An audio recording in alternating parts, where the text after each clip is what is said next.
singing the blues? What if I told you that the color blue itself might be a fairly modern concept? The scholars have observed that in ancient texts like Homer's Iliad, there was no mention of the color blue at all. Homer even described things we know as blue, like the sky or the sea, as copper or wine-faced. These ancient omissions raise the question, did we somehow invent the color blue just by naming it?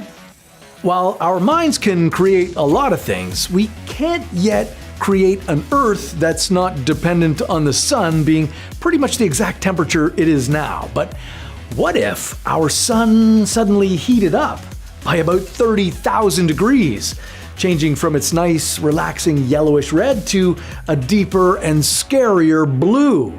What would happen to our fragile Earth? And to us? I'm not sure using a higher SPF sunscreen would save us.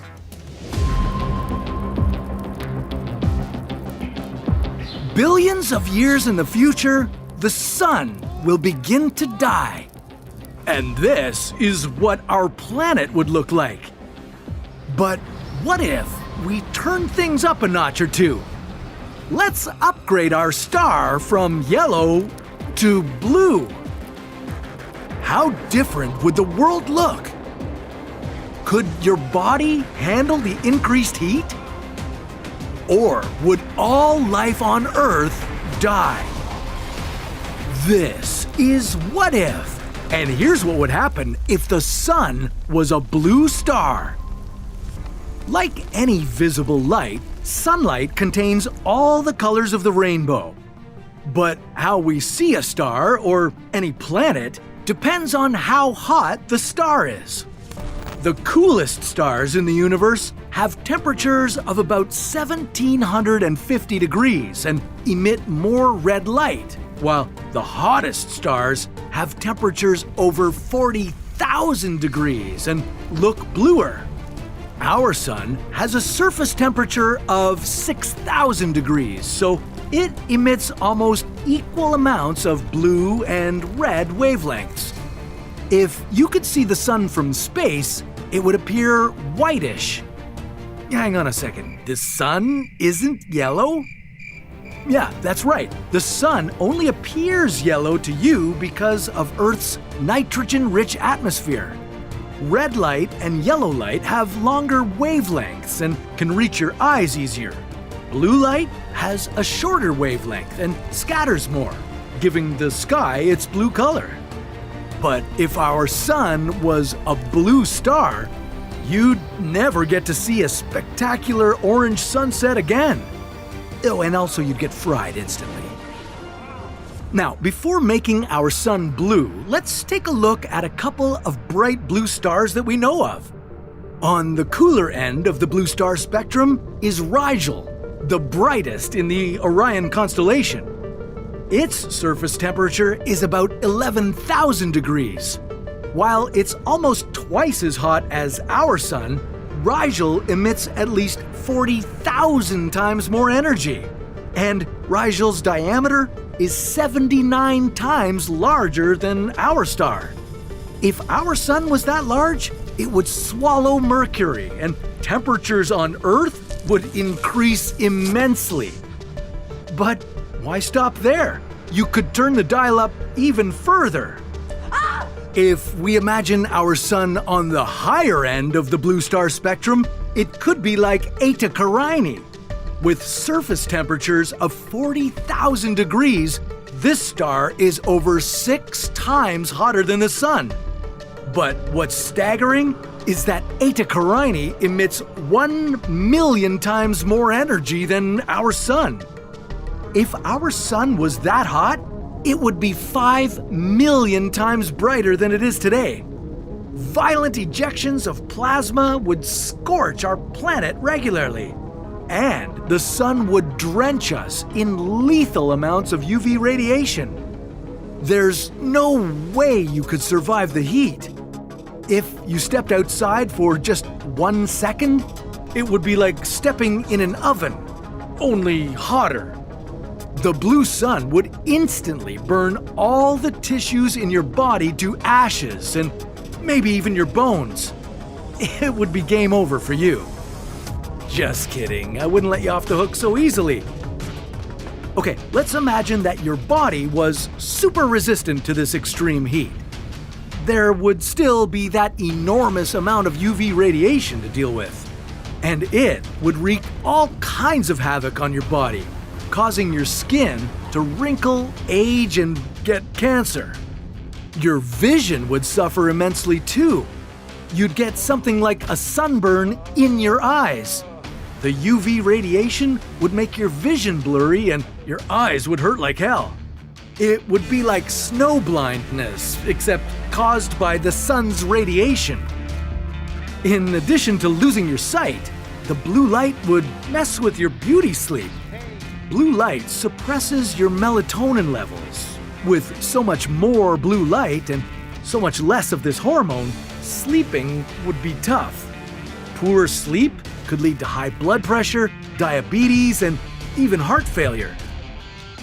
The blue light would affect a lot more than just us humans.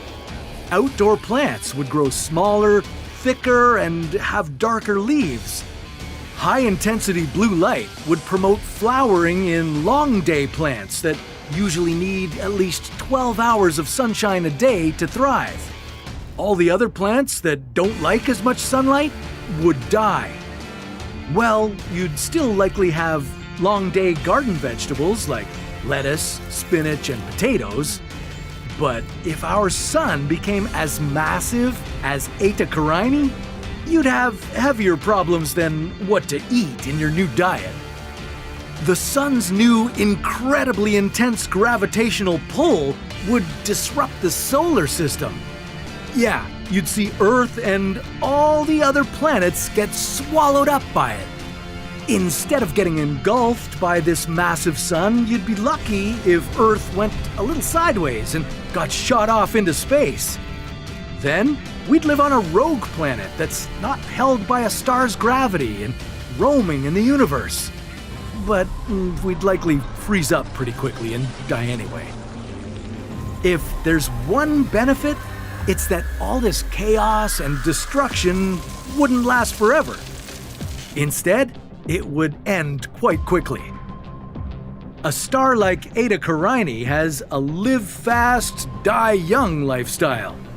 At its young age of about 3 million years, it's already nearing the end of its fuel supply.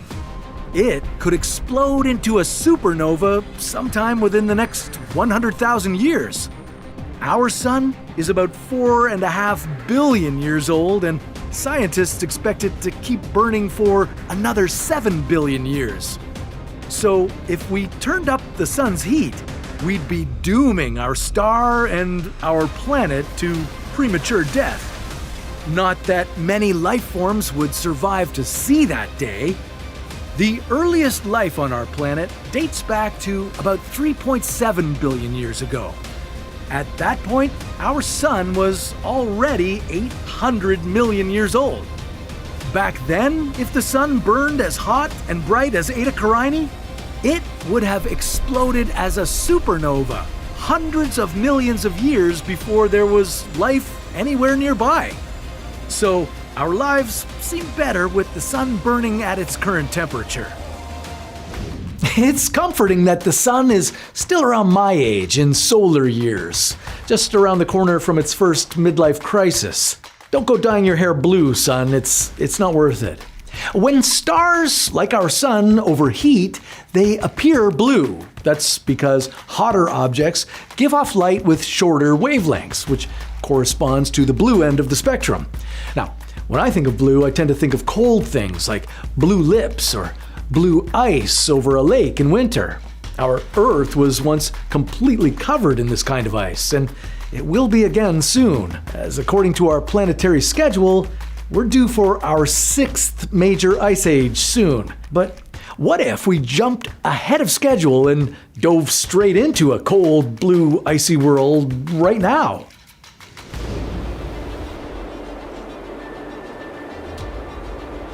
Earth has gone through at least 5 major ice ages in its history. And you better start adapting now, because another ice age is about to begin. hypothetically. How would a new ice age change Earth as we know it? What could you do to survive on a frozen planet? And how are we already delaying another ice age?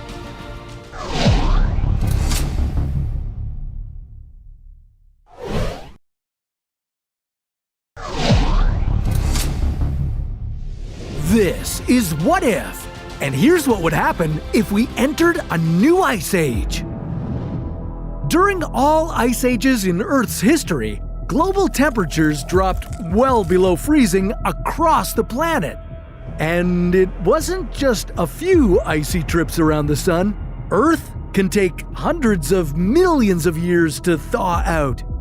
The most recent ice age started the Quaternary period around 2.6 million years ago, and technically, we're still in it today. Ice ages have the power to radically change our planet. They reshape landscapes, they create new lakes and rivers, plants and animals cling to life, either adapting or facing extinction. So, if a new ice age began today, how soon would our civilization collapse into chilly chaos? Our sixth major ice age would be a few thousand years in the making, and it would begin with Earth's tilt on its axis going through its cycle of changes. An unstable tilt plus a little wobble in our orbit around the sun, and there would be less and less solar radiation reaching the planet. You'd see the first effects of this on the northern hemisphere. Each year, the once lovely summer temperatures would start to drop. Eventually, they'd fail to rise above freezing, and that's when the snowfall would begin to build up. Over time, that snow would compress into ice sheets. These glaciers would start in places like the northernmost regions of Canada, Scandinavia, and Russia, and they would spread from there. The ice would mostly form on dry land. That's because the water surrounding the ice would create a barrier preventing it from expanding as easily. Today, about 10% of Earth's land surface is covered by ice. As our new ice age progresses, you could see that go up to about 25%. Ice would cover Eurasia from the British Isles to Siberia. Himalayan ice sheets would expand through Asia, and while the southern hemisphere wouldn't be as icy, an ice sheet would run from the southern tip of Patagonia well into the Andes Mountains. But ice wouldn't be the only change. Sea levels could drop around 120 meters lower than they are right now. This could close off the Mediterranean Sea to the Atlantic Ocean. Without anywhere else to go, rainfall and glacial melting would feed bodies of water in regions that aren't frozen over.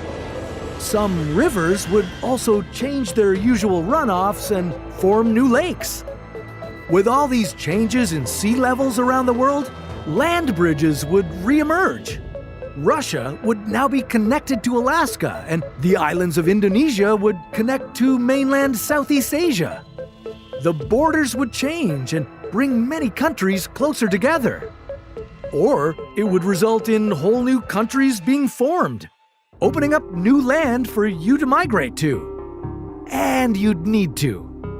Regions that you and hundreds of millions of other people used to call home would be essentially uninhabitable. Surviving the cold would mean moving away from the iciest parts of North America and Eurasia. But the rest of the world wouldn't be too welcoming either. It would get really dry. Deserts and tundras would expand, so the remaining tropical forests near the equator would be refuge for much of the planet's plant and animal life. But what about us? Well, during the most recent ice age, we actually developed as a species. The land bridges allowed us to spread out across the globe, and the climate forced us to adapt with new tools and clothing. And as Earth rewarmed, we started farming. It's likely that we wouldn't fare as well with a new ice age. Not right away at least. Almost all of our agricultural land would be lost. So intense overcrowding in hospitable regions would create chaos and unrest.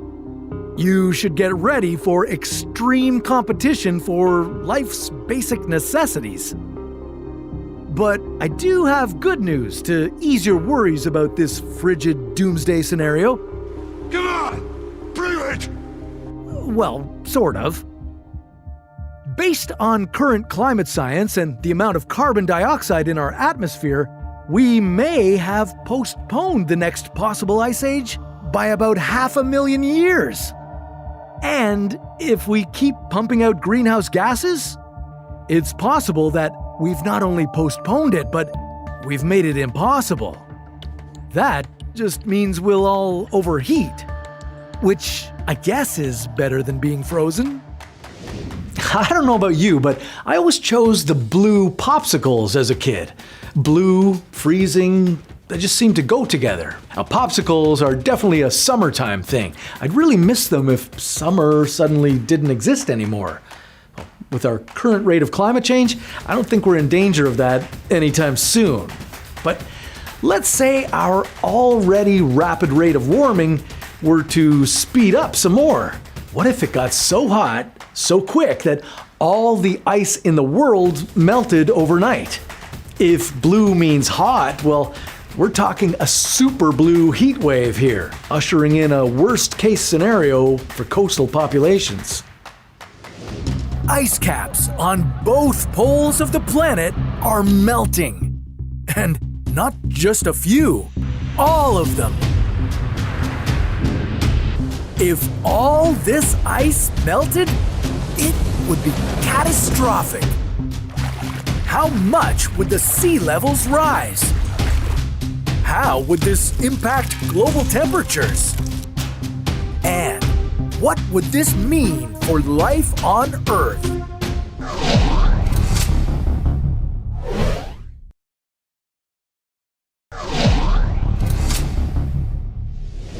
This is What If, and here's what would happen if all the world's ice melted. Sea levels are rising around the globe at around 4.8 millimeters every year. Glaciers and ice sheets are melting due to global warming, and climate scientists estimate that the average temperature on Earth could increase from the current 14 degrees Celsius to 27 degrees Celsius. At this pace, you would witness devastating floods on coastal lands, and parts of the world would be entirely lost to the sea. But if all the world's ice melted away, things would go south fast. Hey, since we're talking about ice, let's start with a cold, hard fact. If all the world's glaciers and ice sheets melted, sea levels would rise an astonishing 65 meters. All over the world, countries with an elevation below this level would cease to exist. Farewell to the Maldives, Singapore, and Denmark. Sorry you never got to visit them. The 37 million people living in those areas would have to evacuate and head for higher elevations. And fast. And a lot of the populated coastlines around the world would have to be evacuated too. In North America, the entire Atlantic seaboard would vanish.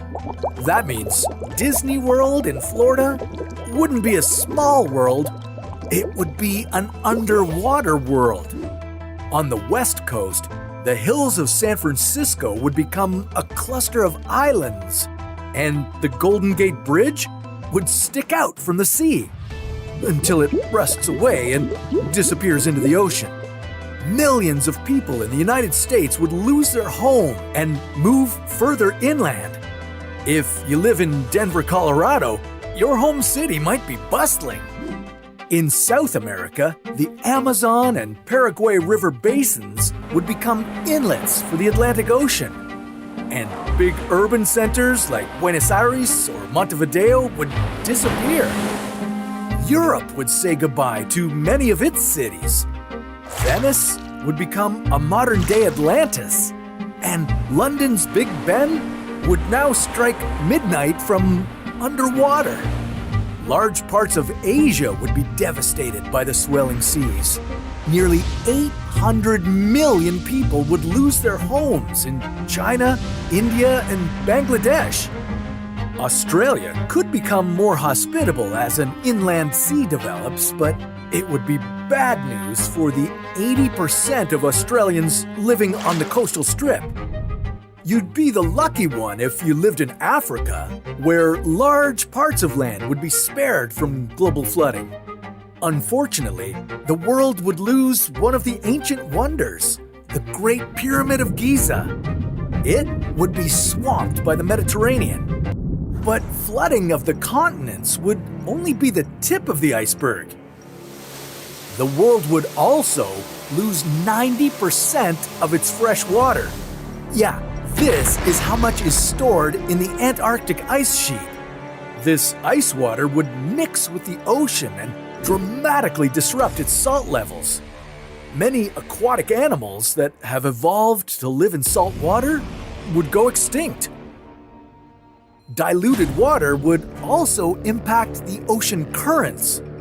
The Gulf Stream, which brings warm air to northern Europe, would become weak or even stop. And this would make temperatures plummet in that region. And there's more bad news. The glacial freshwater stores some toxic chemicals like DDT, and the Arctic permafrost has as much mercury as everywhere else on the planet combined.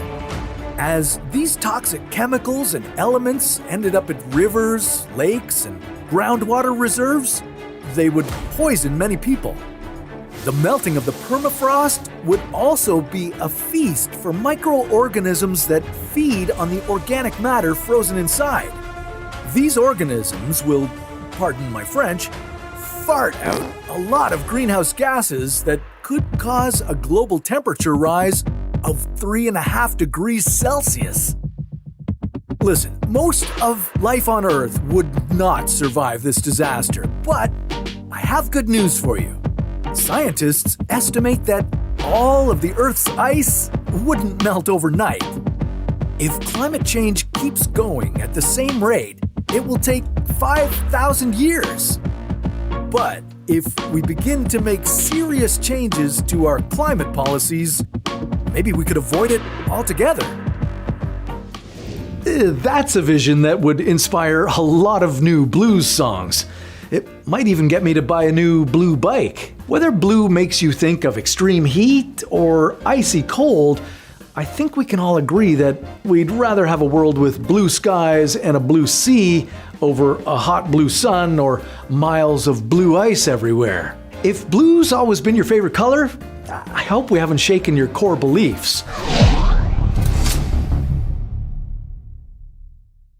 The world around us is moving pretty fast.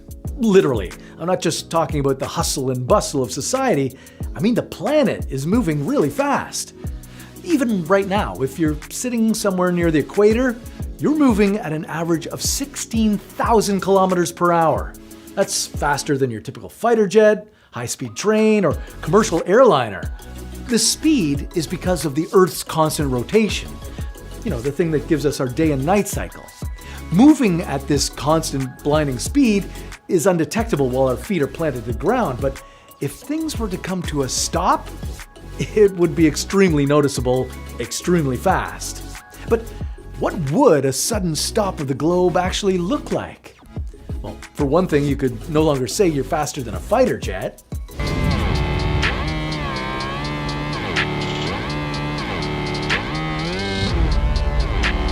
Right now, wherever you are spinning with our planet at a speed of hundreds of meters per second. But what if our planet started hitting the brakes until our world didn't spin at all? Why would it be harder for you to move around? Why would some parts of the world actually benefit from this? And why could this slowdown provide you with the trip of a lifetime? This is What If, and here's what would happen if Earth gradually came to a standstill. Earth's rotation on its axis is the reason why you experience day and night over the 24 hours that it takes to do a full spin. Except it doesn't rotate evenly everywhere. At the equator, the speed is over 460 meters per second. But the closer you get to the poles, the slower our planet turns. Whether it's north or south, the rotational speed is almost zero. Millions of years ago, it only took Earth 22 hours to spin on its axis. And with every passing century, our days become 2 milliseconds longer. Now, if that deceleration intensified and the planet went to a complete standstill within a year, you might have to get used to a daily dose of catastrophe. The first sign that the great slowdown is underway would be radical changes in the weather. This is because as the Earth rotates, it gives rise to the Coriolis effect. Air in the northern hemisphere is deflected to the right, while in the southern hemisphere, it's deflected to the left.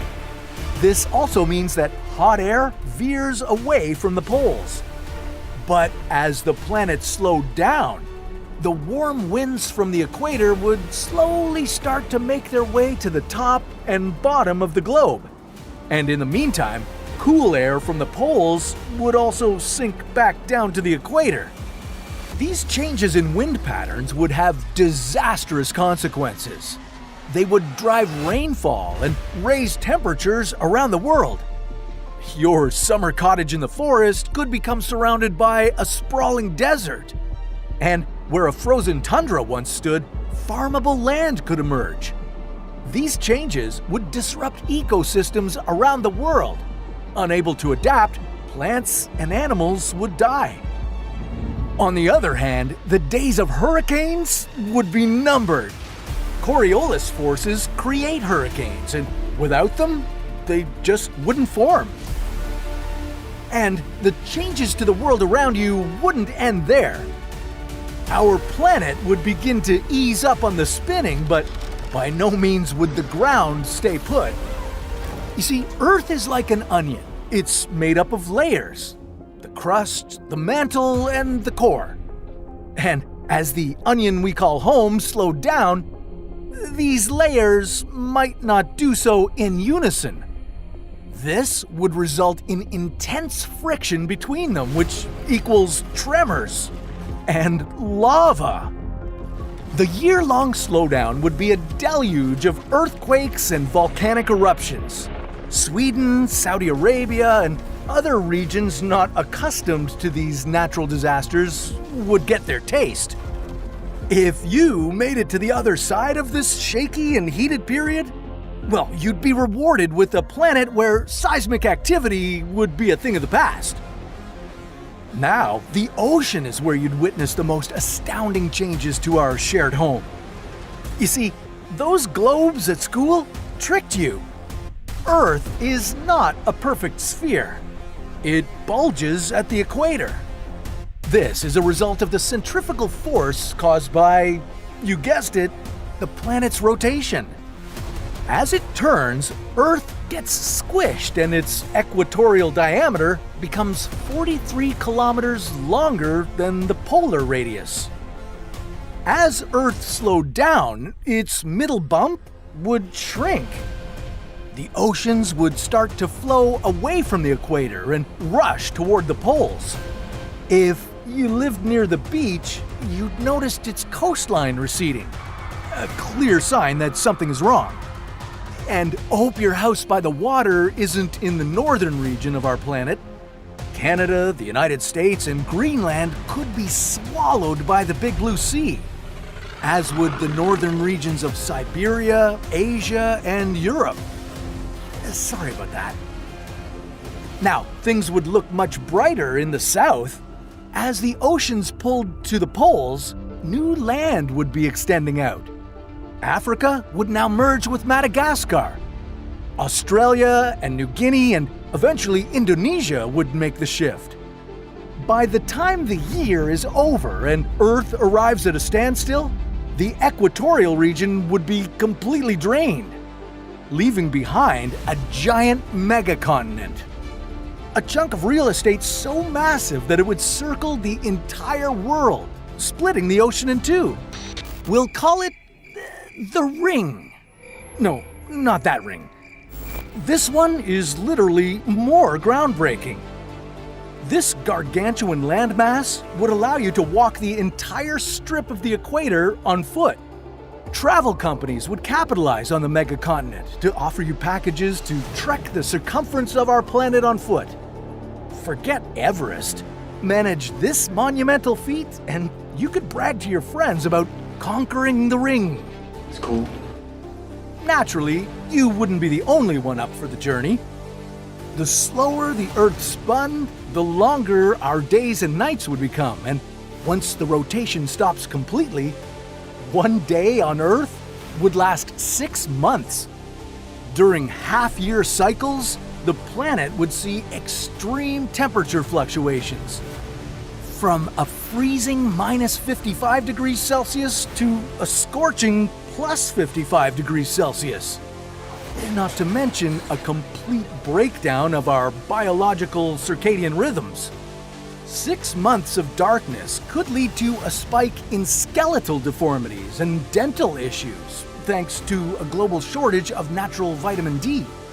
You could also expect an influx of seasonal affective disorder with symptoms such as loss of energy, oversleeping, and feelings of hopelessness.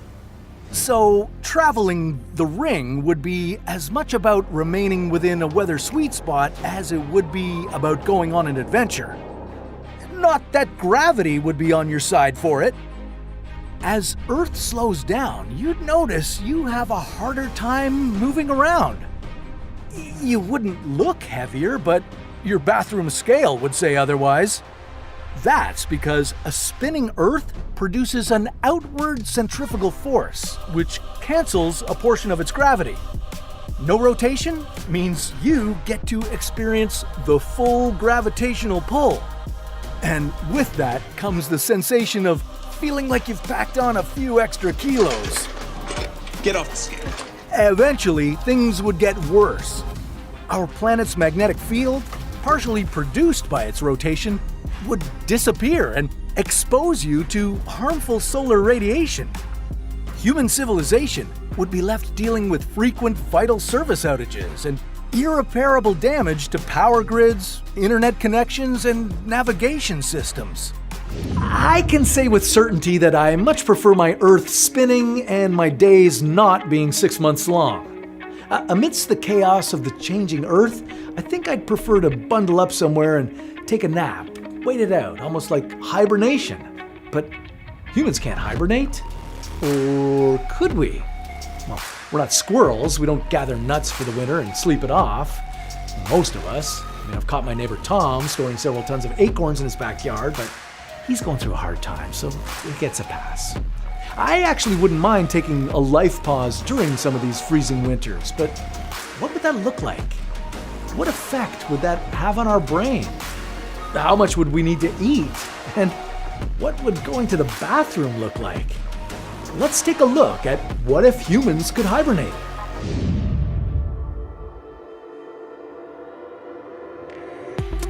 Using today's technology, a flight to Mars would take 8 months. Traveling anywhere beyond that would take several years. But if you could sleep through it, the long journey might not seem so bad, and it would certainly be easier on resources. So that's what NASA and other world space agencies are trying to figure out. Can humans hibernate? What will it take? And what are the risks?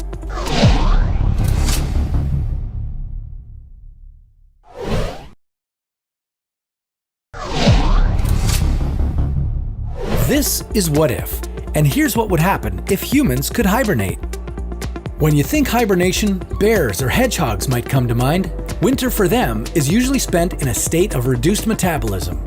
Their heart rate, breathing, energy consumption, and body temperature all decrease to conserve energy when food is scarce. This is a state known as torpor. Plenty of animals do it. Plenty of mammals do it, including some primates. So why not humans? There have been a few rare examples of how humans have sort of replicated the hibernation process, but we haven't quite been able to pull off the real thing. And that's because we've never really needed to. Communities in the coldest parts of the world generally found different ways to adapt, such as changing their diet, building igloos, or wearing animal skins. These climate hacks might seem old-fashioned compared to today's innovative approaches to human hibernation, but keep in mind that there's still lots of work to be done. The biggest concern is brain damage. Because we still don't know enough about torpor, it's hard to determine how it would affect the human brain. When animals hibernate, they'll come out of torpor for a few hours a day to get some much-needed rest. Yeah, you heard that right. While we might think that hibernation is just one big long snooze, animal brain scans taken during torpor look the same as when they're sleep-deprived. It's hard to know if this would be the same for humans. Your brain might think it's sleep-deprived simply because metabolism, body temperature, and sleep regulation are all administered in the same part of the brain. So, lower metabolism and temperature might be confused with less sleep. Or it could be a lot worse, since the brain might actually be damaged from a lack of oxygen, nutrients, and sleep while in torpor. With the brain functioning at minimum power, torpor reduces and reorganizes synaptic connections that are important to creating memories. So while you might wake up months or years after being put in hibernation, what will you remember of your life before hibernating? Will your best memories, your family, and your friends simply become dreams? Without knowing how our memories would be affected over a long period of torpor, hibernating could result in some serious psychological trauma. But it's not just your brain you have to worry about. How would you go to the bathroom? Animals are lucky, since their waste is often reabsorbed to preserve nutrients while they're hibernating, so they don't really have to go until spring. As you know, humans can't do that, so you'll probably have to get comfortable wearing a catheter. So far, the closest thing we have to human hibernation is a medical procedure known as therapeutic hypothermia. This involves cooling someone's body to 0 degrees Celsius to slow their cellular and brain functions. This practice has enabled people to recover from serious surgeries or strokes, but the longest it's ever been tested is 2 weeks. A body temperature lower than 2.7 degrees Celsius can cause painful complications in your digestive tract. It also compromises your immune system, making you more vulnerable to infections. So, brain damage, memory loss, indigestion, and disease, and don't forget the catheter, there are enough compelling reasons to never want to hibernate. Not to mention, you'd have to miss out on several months, even years of your life. But is a part of you still tempted? Ever wonder what it would be like to set foot on Mars? Then start shopping for PJs because we're getting closer. A company called Spaceworks is currently working on hibernation pods and is hoping to soon make the shift from animal testing to human testing aboard the International Space Station.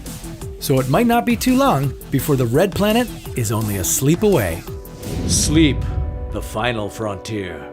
It doesn't look like we're there yet, but with a bit more time, we may all be hanging out in hibernation pods, snoring through a global catastrophe, napping until the next season of your favorite streaming series is released, or even sleeping through a long road trip, say to the other side of the galaxy.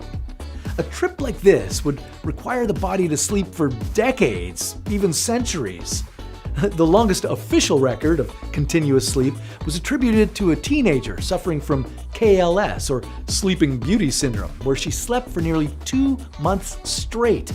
Even then, the body would periodically wake up to take care of regular human needs. But what if humans could enter a state of hibernation for 100 years with no interruptions? What state would you need to be in to be able to survive that experience?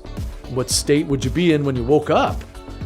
You're going to want to stay awake as we find out what would happen if you hibernated for 100 years. Pack your bags because you're traveling through space to see Alpha Centauri.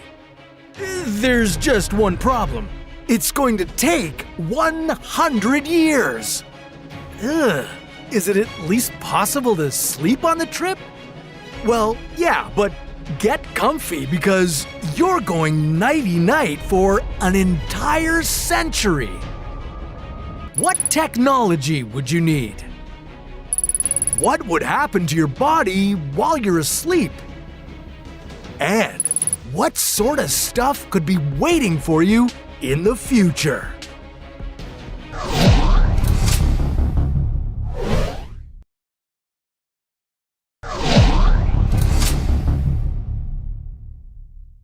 This is What If, and here's what would happen if you hibernated for 100 years. So, what is hibernation exactly? You know, besides a really long nap. Well, it's a prolonged resting state that animals enter during winter months or when food gets scarce. During hibernation, an animal's body temperature, heart rate, and metabolism decrease a lot. That's because the animal's body enters a torpor state. It's a deep sleep when the animal is almost entirely inactive. You know, like me at the end of the day. Now, look, I don't blame you for wanting to sleep through the winter, but 100 years in space is another story entirely. And how would you even pull it off? First, you'd have to induce hibernation, which might get tricky. You see, lowering human body temperature is harder than you think. Researchers think that because of our body mass, we wouldn't be able to lower our body temperature to 0 degrees Celsius as rodents do. Turns out we're more like bears, as our temperature only declines slightly. But you might have a workaround. Have you heard of the process called cooling? Hospitals use it to slow down or stop the body's functions during some surgeries. Ice packs, coolers, or even a cooled saline solution directly injected into your blood can lower your temperature. Then you enter that torpor state we talked about before. But here's the problem. We can only cool humans for 14 days, tops. So, how do we keep you nice and cozy for the other 36,000? When you freeze, ice crystals form deep inside your cells. Once formed, these cell cycles can rupture and cause permanent damage. To get around this, we'll need to bring out the big guns: cryogenics. This process involves replacing your regular body fluids with an anti-freezing agent. And you know what? It might work. Scientists have used this technology to freeze and, more importantly, unfreeze 50 millimeters of tissue without causing any damage. Okay, let's say we've got a cryogenic setup on the ship. Would it allow you to survive your 100-year journey? Well, research shows that animals who spend more time hibernating tend to live longer. So, yeah, hibernation could slow aging. If that's the case, you'd wake up in a new century. Technology would have advanced, societies would have evolved, and the environment would have changed. When you woke up, you'd be in a completely different world that you may not recognize or understand. Think about it. In the last 100 years, we saw the invention of talking movies, penicillin, helicopters, nuclear bombs, credit cards, seatbelts, computers, and the internet. Wait, when were seatbelts invented? Wow, 1959? So we created the nuclear bomb before seatbelts. Okay. A lot of stuff will change, and the Earth won't be exactly like you remember it. If there still is an Earth. As climate change continues, more and more environmental disasters will occur. Before you went into hibernation, you were going to travel to another planet. Well, at least you won't have to deal with Earth's climate change, I guess. But if I'm being honest, I don't think you'd survive the trip. You are just not built for it. Your body doesn't have the same physiological adaptations that allow animals to maintain a state of torpor. In reality, attempting to hibernate like an animal could be super dangerous. For example, a bear eats a large amount of food before hibernating, which allows it to store enough energy to survive the winter. If you tried to do the same thing, your artery walls would thicken and give you a big list of health problems. A bear can remain completely still for months, but you would lose muscle mass and strength after just a week or two of inactivity. This is why bedridden patients often suffer from muscle atrophy and weakness. Okay, so we've still got some work to do before you can pull this off. We humans just aren't made to sleep that long. So, although things might be a bit hectic while you're awake on Earth, they're still much more preferable than the uncertainty that comes from putting things on pause. Whether that's hibernating for a winter, a century, or pausing the Earth's spin itself.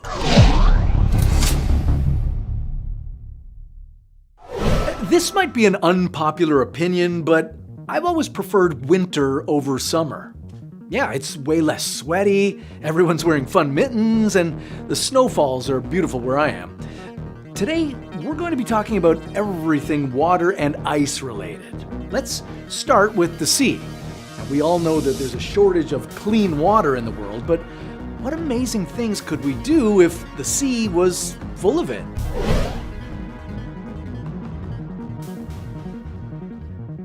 Where do you go to quench your thirst? The kitchen sink? The local bar? The mineral-rich springs of Bergamo, Italy? In the 21st century, you don't have to go that far for fresh water. But still, supply is running out. What if we didn't have to worry about water consumption? What if you could drink and shower as much as you wanted? What if a trip to the well and a trip to the beach were one and the same? You might give a lot for those privileges, but how much would it really cost? This is What If, and here's what would happen if all seawater became fresh water.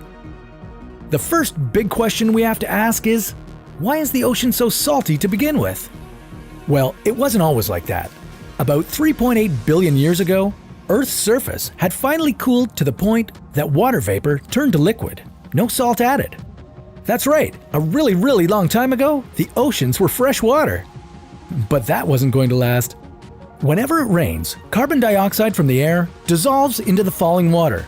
This makes the rain slightly acidic, and when it falls, it causes rocks to erode. From there, rainwater slides towards nearby rivers and streams, taking loose salt and minerals along with it.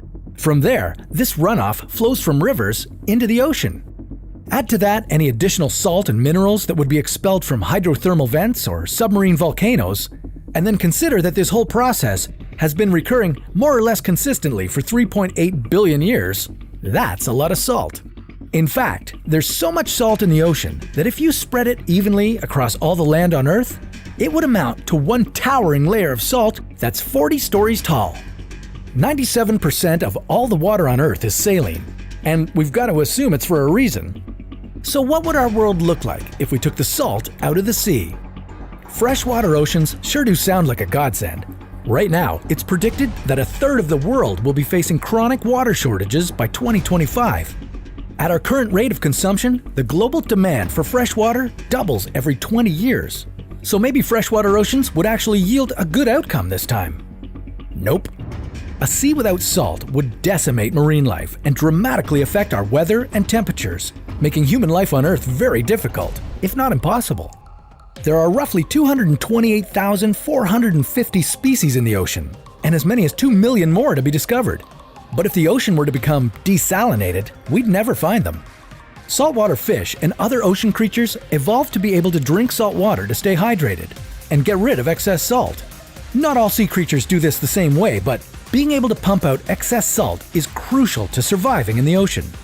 Some species, like salmon, have adapted to tolerate freshwater and saltwater. But for the most part, all saltwater species would perish. This includes underwater algae, which, believe it or not, accounts for half the photosynthesis that occurs on Earth. Photosynthesis plays a vital role in supplying our planet with oxygen, since trees and plants convert carbon dioxide from the atmosphere into the air we breathe. So without algae, not only do we get less oxygen, we also have a lot more carbon dioxide in our atmosphere. This intensification of the greenhouse effect would make some parts of the world unbearably hot. You'd definitely notice this intense heat near the equator, since our ocean currents wouldn't be circulating warm water and air the way they used to. Convection currents help warm water from the equator get farther north, while colder water from the north is able to cool hotter areas down south. At the equator, warmer water can carry more salt, so this denser water sinks lower, while cooler water flows over top of it. And in the far north, the water gets cold enough to freeze and form sea ice. Salt gets left behind as the water freezes, and naturally, this makes colder water up north denser, allowing it to sink to the bottom to make room for the incoming warmer water that's worked its way up from the south. But without salt, the whole process breaks down. Earth's extremities would freeze, while weather around the equator would intensify.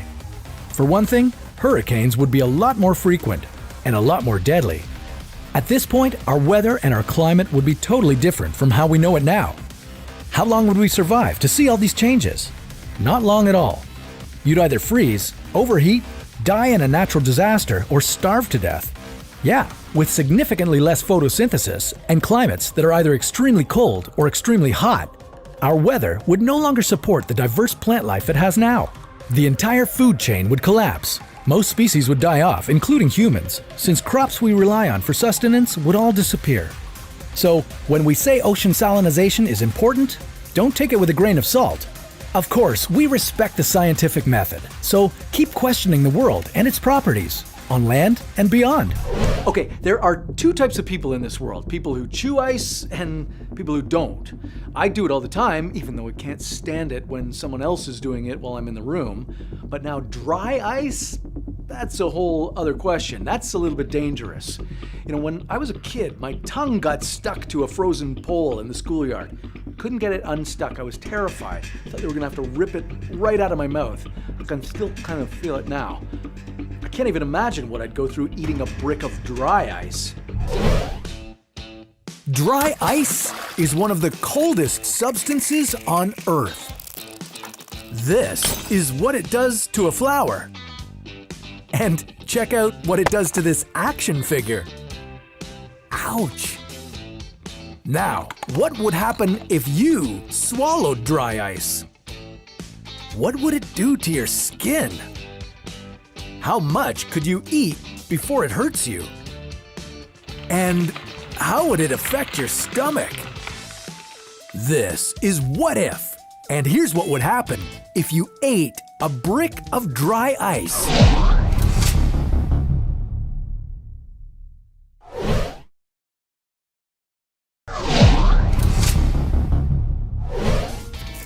Dry ice is a solid form of carbon dioxide, and it's as cold as minus 78 degrees.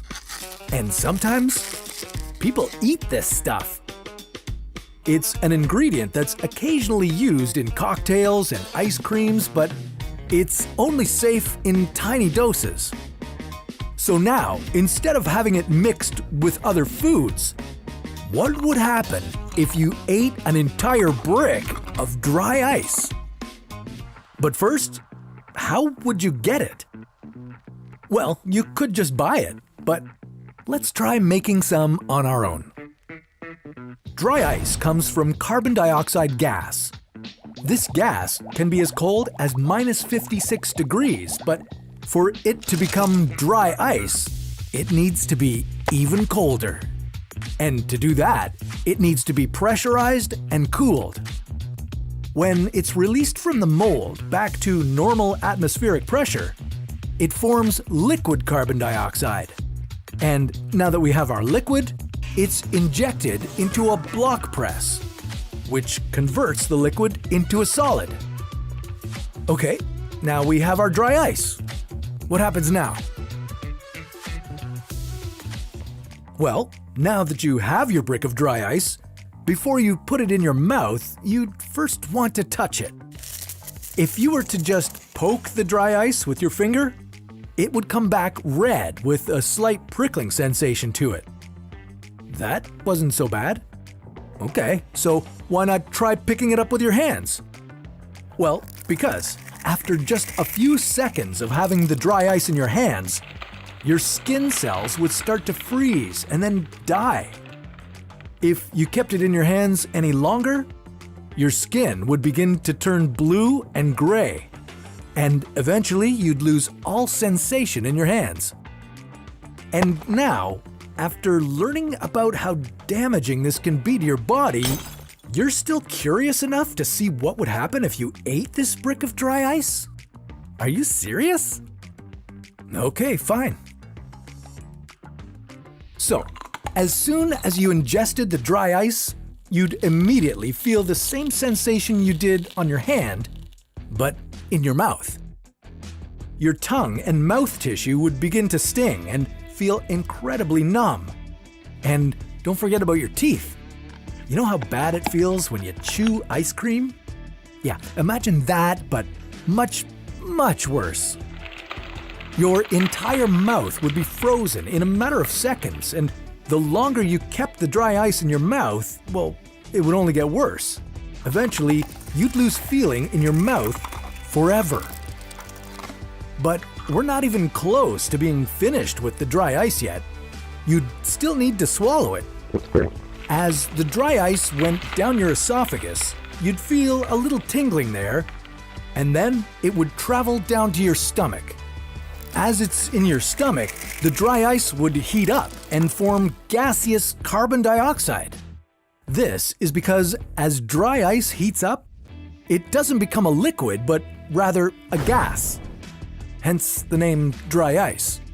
And with this gas in your stomach, you'd start to feel bloated and then a sharp pain. And don't forget about the frostbite on your stomach lining.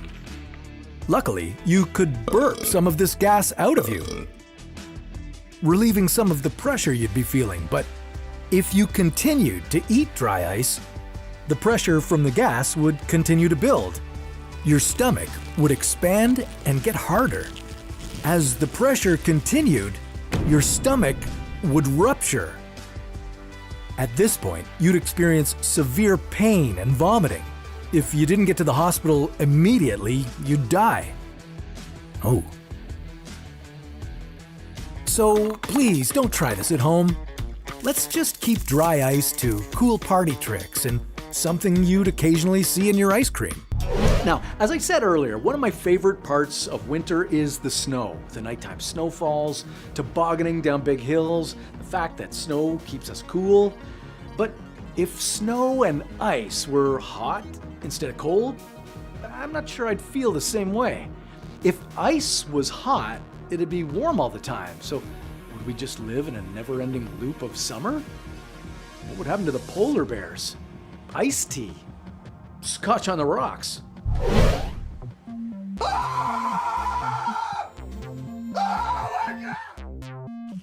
What if all ice in the world acted like this? This isn't just any regular ice. This is hot ice. Now, what if we replaced all the ice we currently have in the world with this new hot ice? Could you eat it? What would happen to our ice caps? And could we live like this?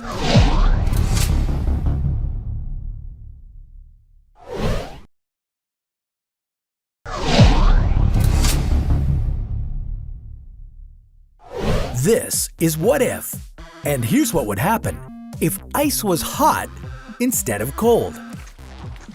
So, what exactly is hot ice? Well, it's simple. It's made by boiling baking soda, vinegar, and a little bit of water. From that, you get sodium acetate. It's a white powder that's used in chemical heating packs. Now, you can make sculptures and ice crystal formations. Although this substance isn't made out of ice, it definitely looks like it. Except you probably don't want to touch it as it's quite hot. So, what would happen if hot ice was everywhere? With all our ice being hot instead of freezing cold, it would significantly change a massive part of our world, the Arctic. Instead of the area being one of the coldest on Earth, it would be a lot warmer.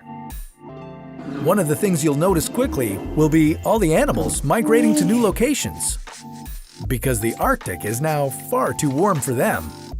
Although hot ice won't necessarily burn your skin right away, it would be pretty uncomfortable for the foxes and polar bears living in the Arctic. Not only would it be uncomfortable to touch, but it would also make the Arctic much warmer than before. And prolonged exposure to the hot ice wouldn't be good either. Instead of frostbite, thermal burns would occur. Remember, although we call it hot ice, it's far from frozen water that happens to be hot. This ice is a collection of chemicals and should not be played with, consumed, and definitely not lived in. So that being the case, all these Arctic animals would be moving down to Canada or wherever else they might be able to find a home. But it might not be all that bad. Our new hot ice caps in the Arctic will take longer to melt than the current ice caps we have today. It's no secret that the ice caps are melting at a rapid rate due to the Earth heating up.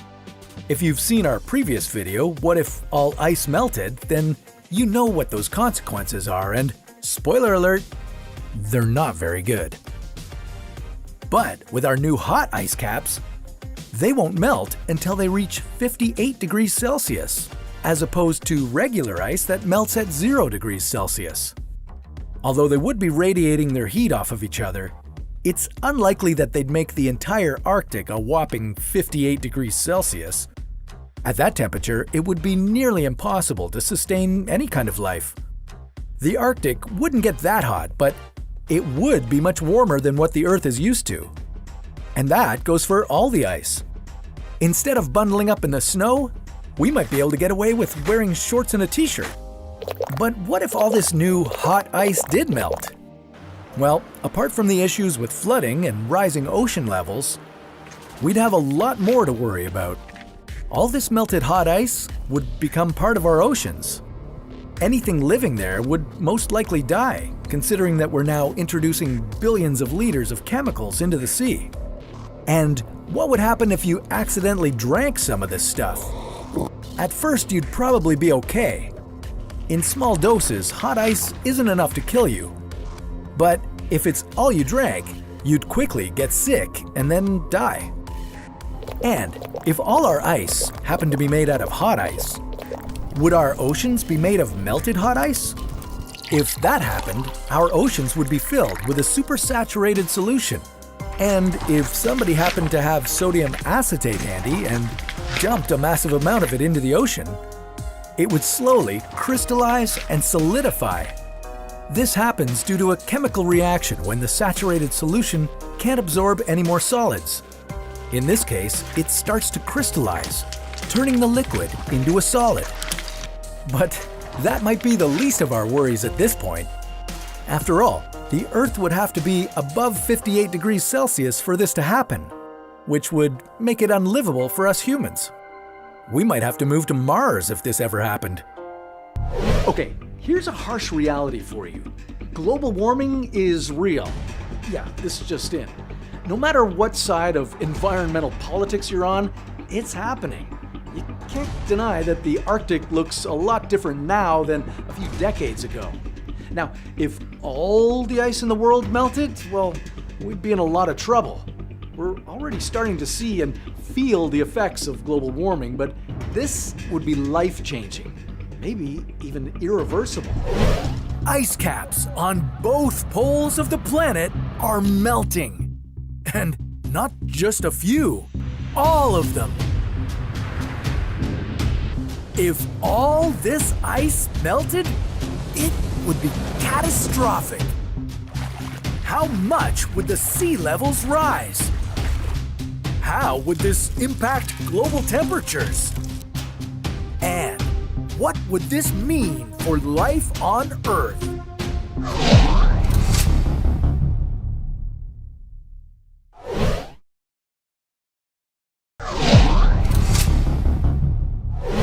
This is What If? And here's what would happen if all the world's ice melted. Sea levels are rising around the globe at around 4.8 millimeters every year. Glaciers and ice sheets are melting due to global warming. And climate scientists estimate that the average temperature on Earth could increase from the current 14 degrees Celsius to 27 degrees Celsius. At this pace, you would witness devastating floods on coastal lands, and parts of the world would be entirely lost to the sea. But if all the world's ice melted away, things would go south fast. Hey, since we're talking about ice, let's start with a cold, hard fact. If all the world's glaciers and ice sheets melted, sea levels would rise an astonishing 65 meters. All over the world, countries with an elevation below this level would cease to exist. Farewell to the Maldives, Singapore, and Denmark. Sorry you never got to visit them. The 37 million people living in those areas would have to evacuate and head for higher elevations. And fast. And a lot of the populated coastlines around the world would have to be evacuated too. In North America, the entire Atlantic seaboard would vanish. That means Disney World in Florida wouldn't be a small world, it would be an underwater world.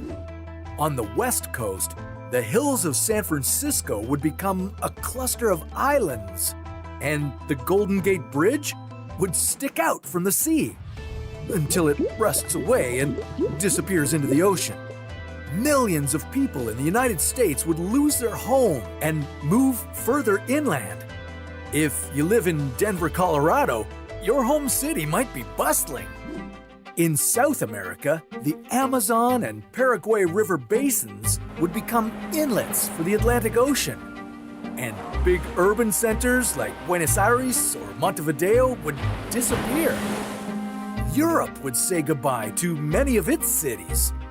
Venice would become a modern-day Atlantis. And London's Big Ben would now strike midnight from underwater. Large parts of Asia would be devastated by the swelling seas. Nearly 800 million people would lose their homes in China, India, and Bangladesh. Australia could become more hospitable as an inland sea develops, but it would be bad news for the 80% of Australians living on the coastal strip. You'd be the lucky one if you lived in Africa, where large parts of land would be spared from global flooding. Unfortunately, the world would lose one of the ancient wonders, the Great Pyramid of Giza. It would be swamped by the Mediterranean. But flooding of the continents would only be the tip of the iceberg. The world would also lose 90% of its fresh water. Yeah, this is how much is stored in the Antarctic ice sheet. This ice water would mix with the ocean and dramatically disrupt its salt levels. Many aquatic animals that have evolved to live in salt water would go extinct. Diluted water would also impact the ocean currents. The Gulf Stream, which brings warm air to northern Europe, would become weak or even stop. And this would make temperatures plummet in that region.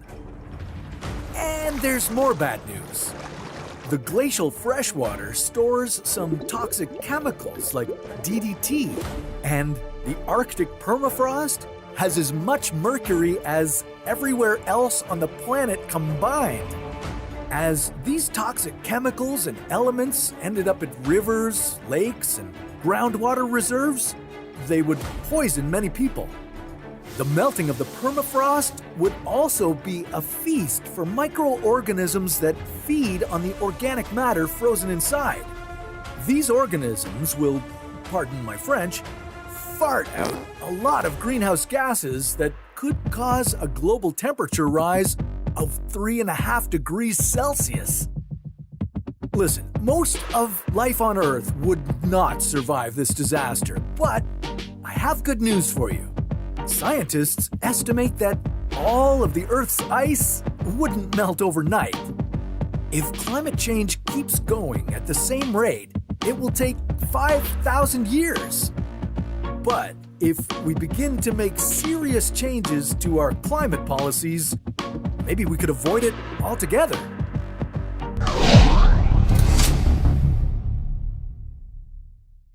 Hey everyone, are you excited for the show? Are you shivering with excitement for another ice-cold episode of What If? Well, good, because today we're doing a frozen skydive into 4 chilling topics, including a frozen skydive. So button up your jacket and get ready. Now, our lawyers have asked me to tell you that skydiving without a parachute, terrible idea. But could Mother Nature's cushiest surface save your bacon? Your heart will pound at our exploration of terminal velocity and the science of soft landings when we ask, what if you fell from an airplane into fresh snow?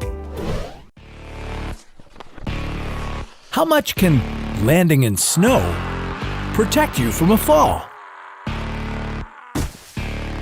Well, we've seen it save people who jumped off a roof or dived off a cliff. And yes, even who fell from the top of a mountain. But what about a fall from even higher up? Like from an airplane? How much snow would be required to break that kind of fall?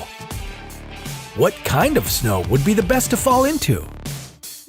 And how should you position your body for a safe landing? This is What If. And here's what would happen if you fell from an airplane into snow. Okay, what ifers, if you're planning on jumping out of an airplane without a parachute, you might want to check out our video on what happens if you die, because that's what you'd have to look forward to. The math changes depending on how much you weigh, but let's imagine that you weigh 65 kilograms. As you fall from an airplane that's thousands of meters in the air, your body would travel at a velocity of 55 meters per second. And when you smash into the solid ground below, that velocity would instantly drop to 0 meters per second, causing catastrophic injuries. But if there was a whole bunch of snow on top of that solid ground, it might be enough to save you from dying. Don't believe me? Well, it's happened before. In 1972, a Serbian flight attendant named Vesna Vulovic survived the mid-air explosion of a jetliner after plummeting hundreds of meters through some trees and landing on a snowy hill. Yeah, she broke her legs, pelvis, some vertebrae, and fractured her skull, but if a little snow could save her life, then why not yours? But let's not get too confident here, because there are still a ton of ways that this could go completely wrong. If you're going to survive, you'll need a bunch of factors to line up perfectly. The key to surviving a fall from an airplane is to make your deceleration last as long as possible. Okay, math again. If you weigh 65 kilograms and fall 6 kilometers, you'd be heading down to Earth at a velocity of 55 meters per second. If you land on solid ground and you only decelerate for half a second, you'll hit with a force of 7.1 kilonewtons. If you're not a math teacher or a scientist, that's 726 kilograms. But if you were able to stretch that deceleration out by even the smallest of amounts, it could make a world of difference. For example, even stretching the deceleration time out to 1 second would reduce the force to 356 kilograms. And if you decelerate for 2 seconds, it would be 183 kilograms. Landing in a nice bed of snow could definitely help you slow down enough to save you. But it would have to be the right type of snow. The snow would need to be able to compress, slowing your fall to less than 98 meters per second squared.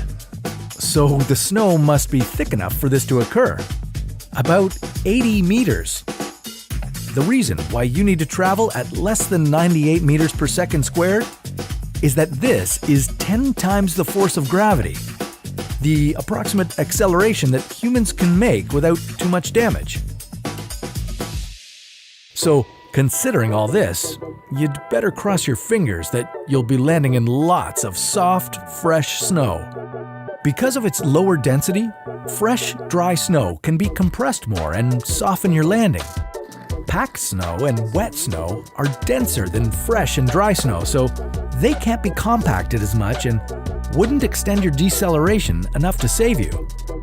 But even if you're 100% sure that the snow you're landing in is fresh, deep, and dry, you're still not out of the danger zone. To give yourself the best chance at survival, you're going to want to land in a belly flop. That may seem strange, but it would actually be the safest choice. You see, if you land feet first, all of your weight will press down on that small area. But if you land on your belly, your weight will be more evenly distributed, so you won't be hurt as badly. Now, if by some chance you happen to survive the landing without too many injuries, you're going to have to dig your way out of the snow. As you can imagine, falling all the way down from an airplane would be pretty disorienting, so your first step for getting out of the snow would be to figure out which way is up. One helpful trick that I always use is to drool a little and see which direction it slides down your face. The opposite of that is upwards. Who knew that snow could be an unlikely hero in a skydiving mishap? Well, maybe. But hey, there's no need to test this theory out anytime soon. We prefer our viewers to stay in one piece. Now, let's cool things down even further and imagine life with a reptilian twist. Waking up every morning needing to bask in the sun just to get going. Wait a minute, am I cold-blooded? I think I'm actually coffee-blooded. Now, how would this chilly change affect our daily lives, our diets, and even our space exploration dreams? Get ready for a cool exploration of human biology when we ask, what if humans had evolved to be cold-blooded?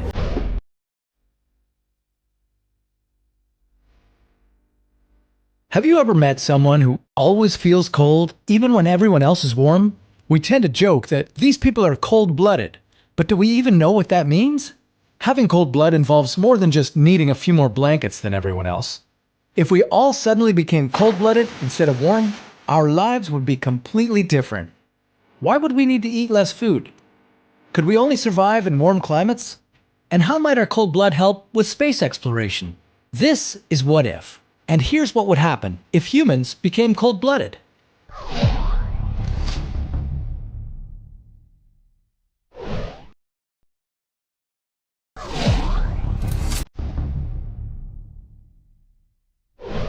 When our body temperatures get too hot or too cold, we have built-in processes like shivering and sweating to help regulate them. But cold-blooded or ectothermic creatures don't have that same luxury. That means that if we became cold-blooded, our lives would be a lot more limited. And in the winter, a good heater could be the difference between life or death. Do you think we'd be able to survive? If you were to wake up tomorrow with cold blood, there'll be a lot of new things to get used to, some good and some bad. For one thing, your grocery bill would be a lot smaller, as you wouldn't have to eat nearly as much as you do now. Warm-blooded animals eat a lot because they need all that energy to keep their bodies at the right temperature. But what if you like your 3 meals a day? Sure, you could keep eating as much as you like, but with no use for all those calories, all that food would go straight to fat. If you're smart about it, you probably wouldn't have to worry about visiting the doctor as much anymore either.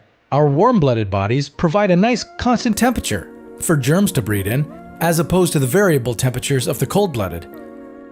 If bacteria and viruses can't get used to your body's climate, then your chances of getting sick drop significantly. But that's not to say that you'd be invincible. If you don't make a conscious effort to keep yourself warm, your low body temperature could slow down your immune system, allowing bacteria and viruses to creep up and infect you.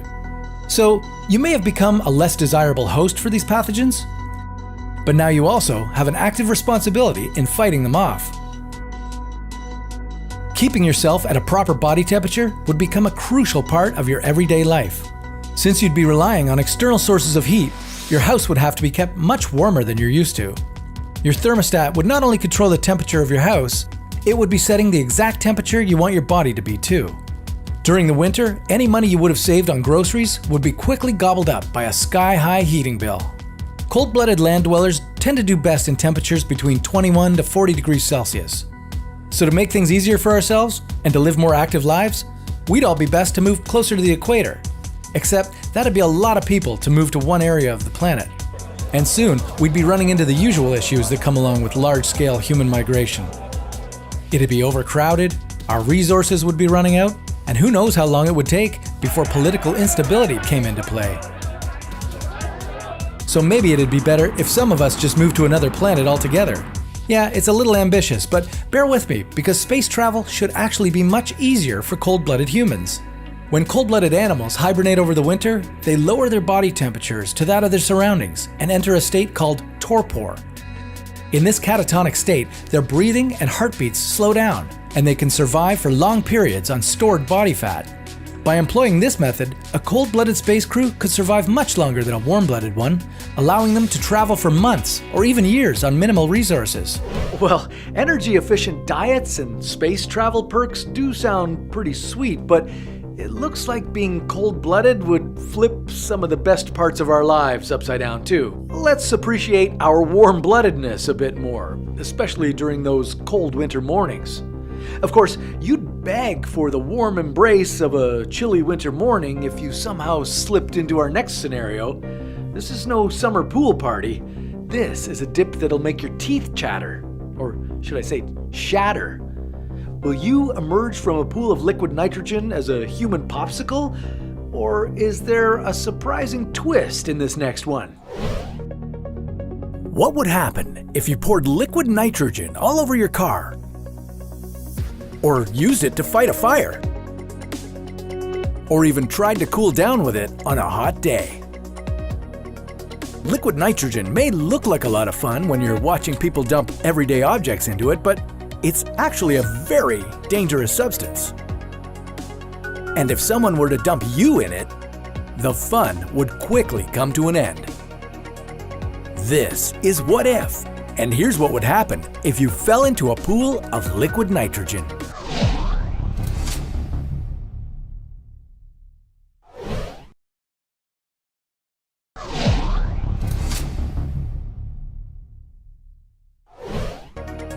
Did you know that hundreds of people voluntarily jumped into a pool of liquid nitrogen? It's true, it happened at a promotional pool party in 2013. By the end of the event, one person was in a coma, and 8 others had been rushed to the hospital. So, what is it that makes this substance so dangerous? What would you feel as you dove into a pool full of it? And would it actually be strong enough to freeze your entire body? Before we go jumping into a whole pool of it, let's get to know liquid nitrogen a little better. Liquid nitrogen, or LN2 as the cool kids call it, is non-flammable, odorless, and colorless. And it creates a notorious fog whenever it's exposed to room temperature air. It can be used to freeze and transport food products, to preserve sperm and eggs, and to remove skin abnormalities, among other things. Recently, its use has been embraced by the public, with chefs and bartenders using it to create fancy ice creams and cocktails. With this new fascination with liquid nitrogen and the fact that it's available to the public, something terrible was bound to happen. And that brings us back to the LN2 pool party that we mentioned before. In an effort to create a smoke effect to impress guests, a resort in Mexico poured 4 large cans of liquid nitrogen into the hotel pool. It created an impressive fog, but it also did something the organizers didn't know about. It displaced the oxygen around the pool. And with no oxygen, guests couldn't breathe. Luckily though, since it was just 4 cans of liquid nitrogen that were added slowly, it boiled off in the water before it made contact with anyone's skin. So how much worse would it have been if the entire pool was filled with pure liquid nitrogen? Well, one thing's for sure, you wouldn't want to go for a swim in it. You'd be better off just dipping your hand in quickly.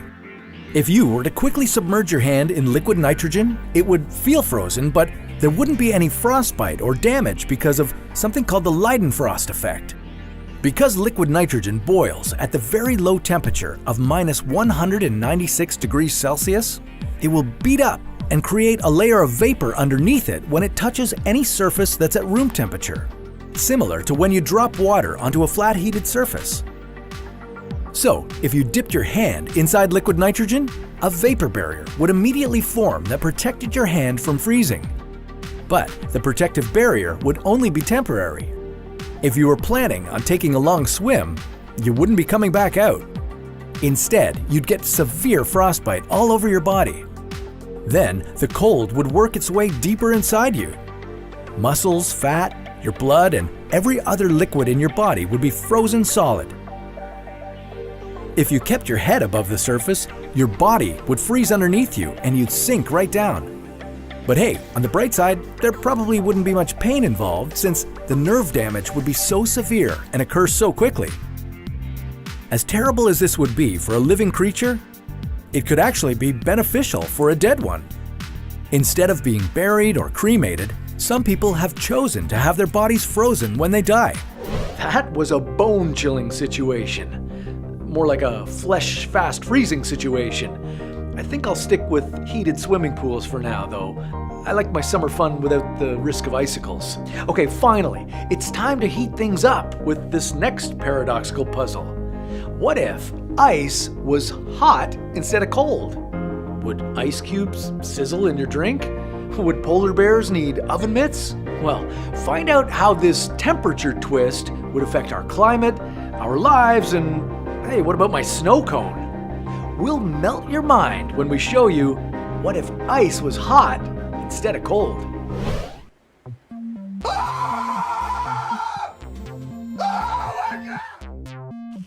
What if all ice in the world acted like this? This isn't just any regular ice. This is hot ice. Now, what if we replaced all the ice we currently have in the world with this new hot ice? Could you eat it? What would happen to our ice caps? And could we live like this? Please? This is What If. And here's what would happen if ice was hot instead of cold.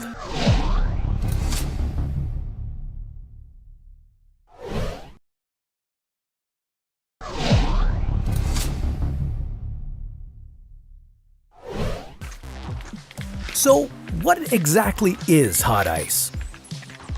Well, it's simple. It's made by boiling baking soda, vinegar, and a little bit of water. From that, you get sodium acetate. It's a white powder that's used in chemical heating packs. Now, you can make sculptures and ice crystal formations. Although this substance isn't made out of ice, it definitely looks like it. Except you probably don't want to touch it as it's quite hot. So, what would happen if hot ice was everywhere? With all our ice being hot instead of freezing cold, it would significantly change a massive part of our world, the Arctic. Instead of the area being one of the coldest on Earth, it would be a lot warmer. One of the things you'll notice quickly will be all the animals migrating to new locations, because the Arctic is now far too warm for them.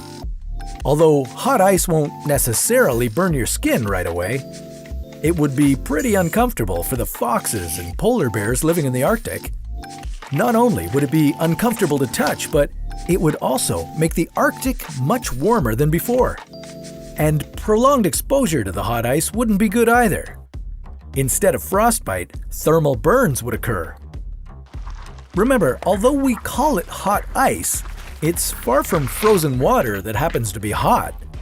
This ice is a collection of chemicals and should not be played with, consumed, and definitely not lived in.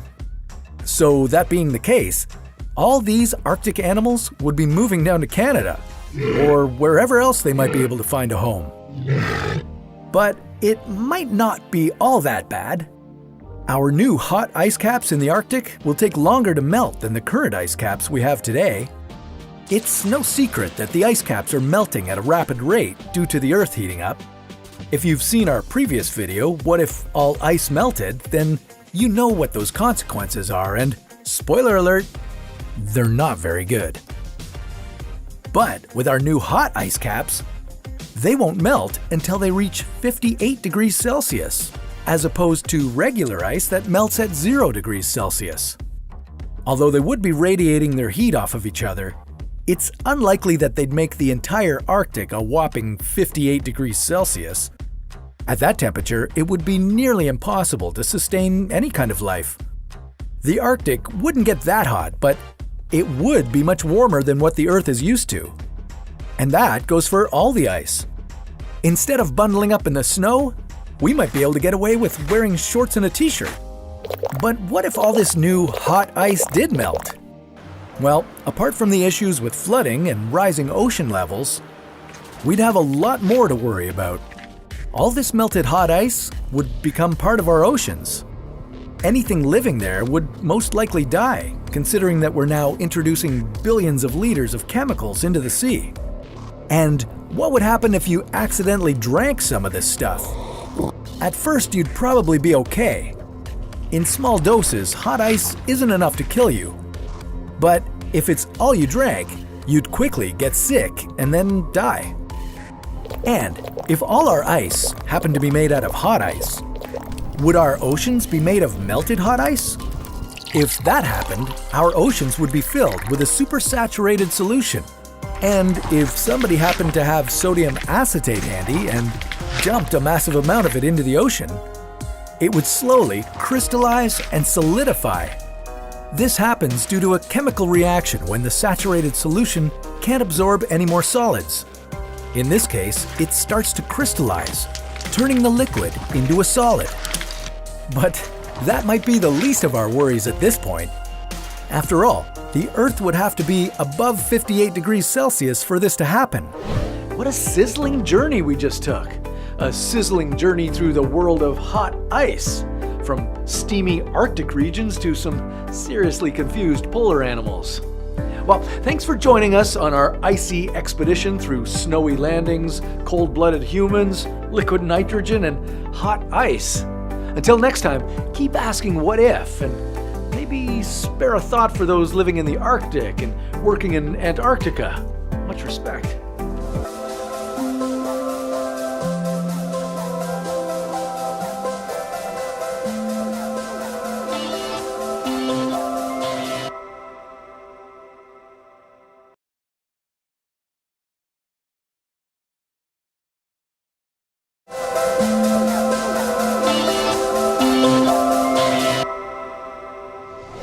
What's the first thing you think of when you think of the color blue? Blue jeans? Blue skies?